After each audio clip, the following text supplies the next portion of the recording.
5 octobre dernier. Alors, plusieurs sujets avaient été évoqués dans vos développements respectifs, notamment la prochaine prestation de serment du président de la République. Vous l'avez rappelé, docteur Christian Adjelou. Pendant ce temps, évidemment, les affaires courantes de l'État sont évidemment gérées par le président de la République. Qu'en est-il du gouvernement? Bon, tant que le président ne prête pas serment, naturellement, le gouvernement reste en place.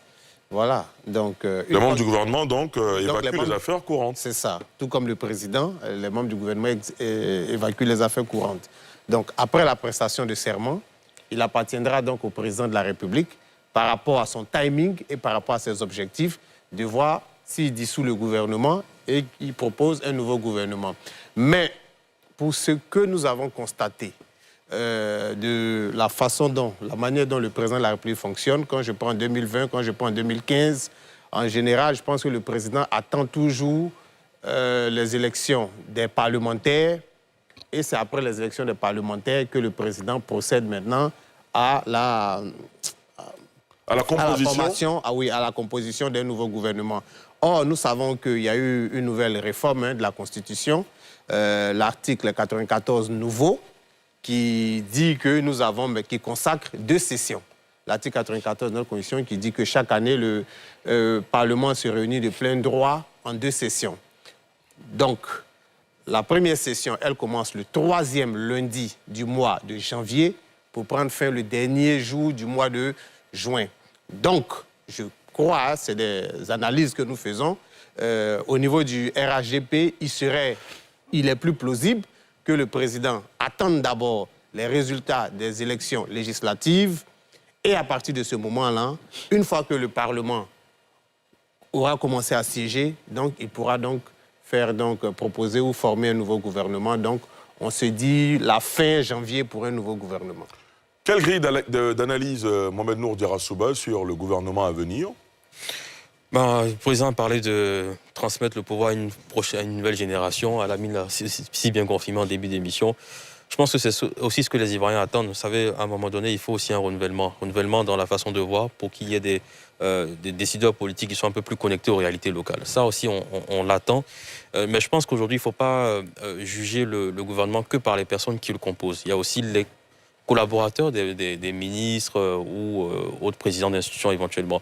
Pourquoi j'en parle, c'est que simplement, je pense qu'aujourd'hui en Côte d'Ivoire, il est temps sans doute pour que les décideurs politiques, en l'occurrence les ministres, fassent entrer un peu plus de jeunes auprès d'eux, justement pour les reconnecter aux différentes visions qu'on a. On a remarqué par... Ça, c'est un plaidoyer cash, sans filtre, pour les jeunes. Il faut le faire, et c'est de bonne guerre d'ailleurs, parce que moi je pense qu'aujourd'hui, il faut les reconnecter à nos réalités, les réalités que nous avons aujourd'hui, les défis auxquels nous faisons face.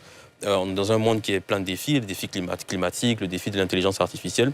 Donc je pense qu'à un certain âge, on est malheureusement peut-être dépassé par certaines réalités. Donc c'est là où justement la place des jeunes, le positionnement des jeunes peut justement pousser ces décideurs politiques à se rendre compte de certaines réalités. Ce n'est pas méchant de le dire, il faut le dire, c'est une réalité, il faut l'accepter. C'est votre droit, Éric Bayala, est-ce que vous partagez cet avis? Oh oui, mais d'abord, dans un premier temps, pour une bonne introduction de la jeunesse dans les affaires de l'État, il faut une bonne conclusion de la classe précédente. C'est cela. Parce que si la classe précédente n'a pas bien conclu, il sera difficile pour que la jeune génération puisse faire une bonne introduction. Est-ce qu'en matière politique, en matière gouvernementale, il y a une conclusion? En général, on aspire à continuer indéfiniment. Non, mais ce que je dis, parce que ce qui a été mis ici en potence, c'est la posture du président de la République qui manifeste véritablement de passer la main à une nouvelle génération.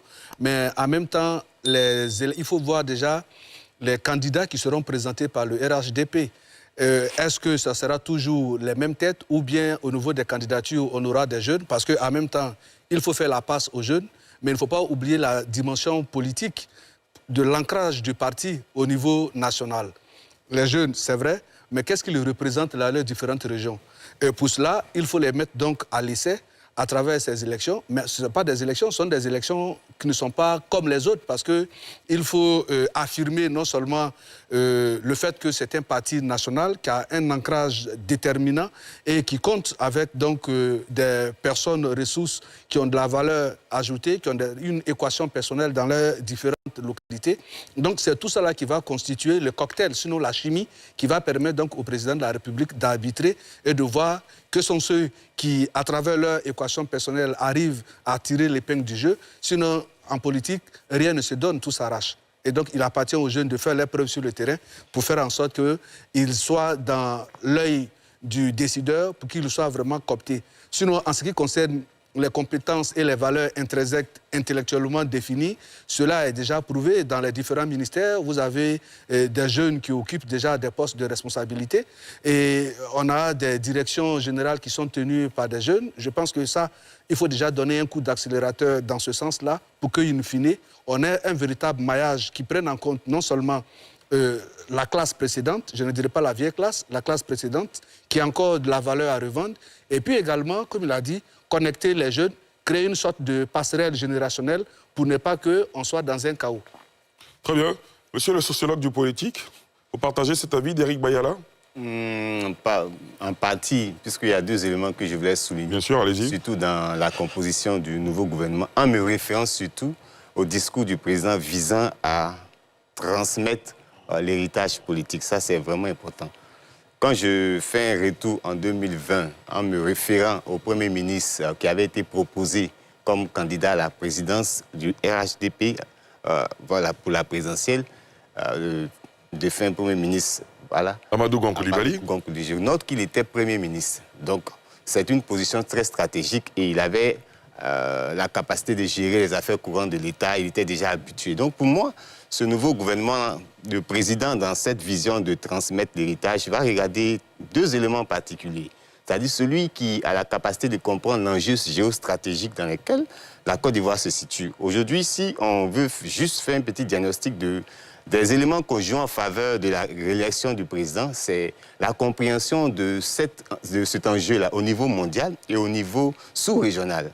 Et l'offre que le RHDP a présentée, c'est une offre de stabilité et de sécurité, puisque la Côte d'Ivoire est engagée dans un processus de partenariat avec des acteurs stratégiques tels que les États-Unis qu'on a vu qui ont vraiment investi non seulement dans l'éducation, dans l'armée, la France qui est également renouvelée, on voit la Chine. Donc tout cela sont des acquis qui doivent être préservés. Et le RHDP a déployé sa capacité à assurer ces acquis-là. Donc pour moi, ça a été un des éléments qui a joué en sa faveur, surtout au niveau international. Donc celui qui va se positionner pour remplacer le candidat du RHDP dans cette vision, il faut qu'il soit capable de comprendre cette réalité-là. Un. Et de deux, il faut qu'il comprenne le principe même de la succession. Quand on parle de succession, il y a le concept de succès. Donc c'est celui qui est capable de non seulement garder le succès, mais également de le fructifier. Donc le candidat du RHDP, en mettant tous ceux-là qui seront dans son sillage, va détecter ces éléments-là. Et c'est celui qui va être en mesure de sortir. Il ne va pas choisir. Certainement que j'entends beaucoup de discours mettre en évidence le fait qu'il puisse avoir un penchant pour une relation familiale, une relation de proximité. Mais pour moi, au regard de l'homme dans son profil, c'est en termes de résultats, en termes de compréhension, c'est en termes de capacité de préserver le succès, son héritage. Ce que vous êtes en train de dire, c'est que les choix du président de la République concernant la désignation des membres de son gouvernement pourraient avoir une répercussion ou émettre des signaux pour la suite, notamment en 2030. Bien sûr. Très bien, Lamine Fofana. Oui, déjà, par rapport à la question initiale sur la possible confection du gouvernement, deux choses. La première chose, je suis de ceux qui pensent qu'il faut renouveler. Parce que le renouvellement même... Les jeunes, on est dans l'ongle ce soir. Manour et Alamine, les deux duellistes se sont passés le mot peut-être? Non, pas du tout. Il faut renouveler parce que le renouvellement même est un indicateur de bonne gouvernance. Parce que l'une des grosses problématiques qu'on a aussi en Afrique de l'Ouest généralement, c'est que on peut avoir des autorités déconcentrées qui durent tellement à la tête des ministères qu'ils développent une appartenance particulière avec le ministère. Ça devient un peu comme de manière inconsciente que le rôle m'est dû. Ça m'appartient en fait. Donc le jour où le président de la République peut faire une analyse pour estimer qu'il faut peut-être évoluer ou bien mettre une autre personne, ça crée aussi une série de frustrations qui elle-même ouvrent une marge d'accords politiques bizarres qu'on va venir encore critiquer sur les plateaux de télé. Donc il faut quelque part ce renouvellement-là pour donner du souffle, pour pouvoir performer les politiques publiques et aussi lutter quelque part de manière tacite contre la corruption dans ces différentes institutions-là. La deuxième chose aussi, comme le dit M. Bayala, c'est que effectivement, dans le domaine dans lequel on parle, il faut faire ses preuves, il faut que les jeunes fassent leurs preuves.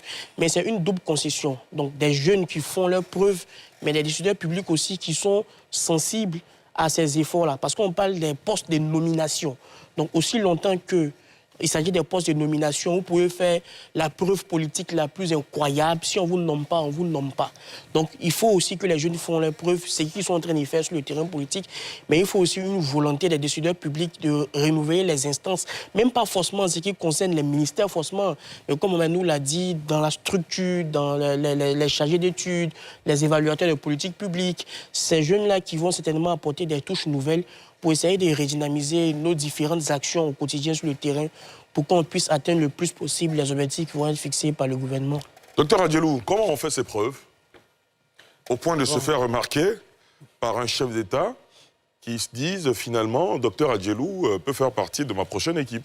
Oui, M. Djarasouba, je vais peut-être vous surprendre. Dites-nous. Mais ce qu'on constate, c'est que beaucoup de jeunes ne sont pas prêts.